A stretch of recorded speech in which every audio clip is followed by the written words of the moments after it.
changed forever because I I began to run for my life. I left college. I could not talk about it because of the dangers and the fears associated with the virus. And I lived in fear.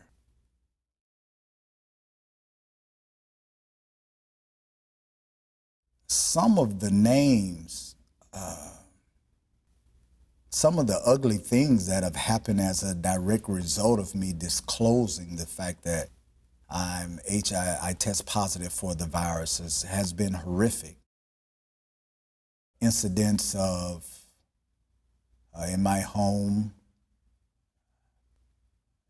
people bringing people from the community around and showing them that that's the place where the man who got that, be aware of him.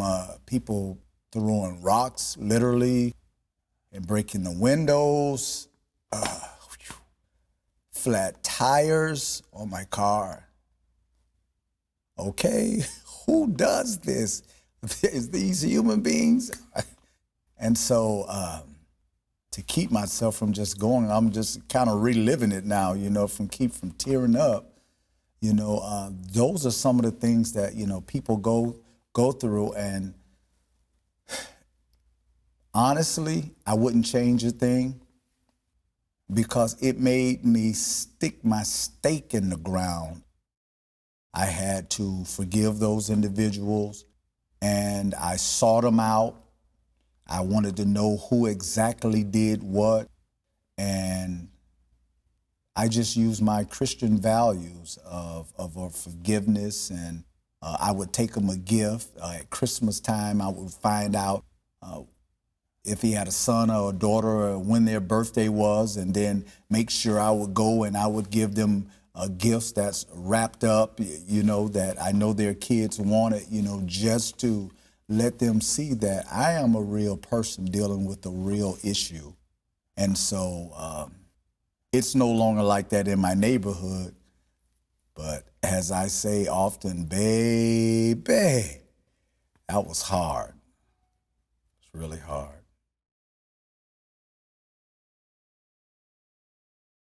I was getting ready to go out of town and I had a cough, and I remember 2 consecutive nights that I could not go to sleep. And I went to a hospital. So for the first time, the virus had turned to AIDS, and I was walking around still swagtacular. And it was dead, was dying. Can you believe it? I had literally 0 T cells walking around. What happened was I flatlined once.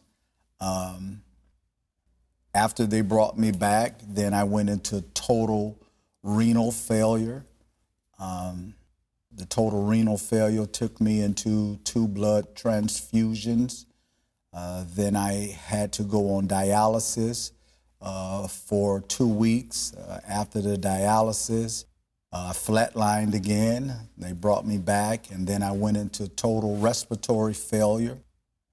Then they found that I had not 1, not 2, but 3 pockets of pneumonia in this left lung. And it was also full of water. And one of which was the deadly PCP. And once that gets you, you're out of here. And so they had to cut a hole in my side to drain the water out. That took about 20 days, because of the delicacy of the lung. And then I flatlined again, and they brought me back. And then when they tried to, after a period of having me on 24-hour antibiotics, when they reintroduced the antiviral medications because it hadn't been there in so long, the shock came and I flatlined again. And so, but it was not my time to go. I believe that I'm here to be progressive, to help save lives, to help raise the education level on the fact that prevention and education is still a prominent cure. In fact, HIV is 100% preventable. Unprotected sex. Unprotected sex is the catalyst that causes an individual to contract the virus. And so that's one of the most salient features that I'm trying to get out. If you have ever had unprotected sex, you could be HIV positive. And so, again, it's not about who you are, it's about what you do.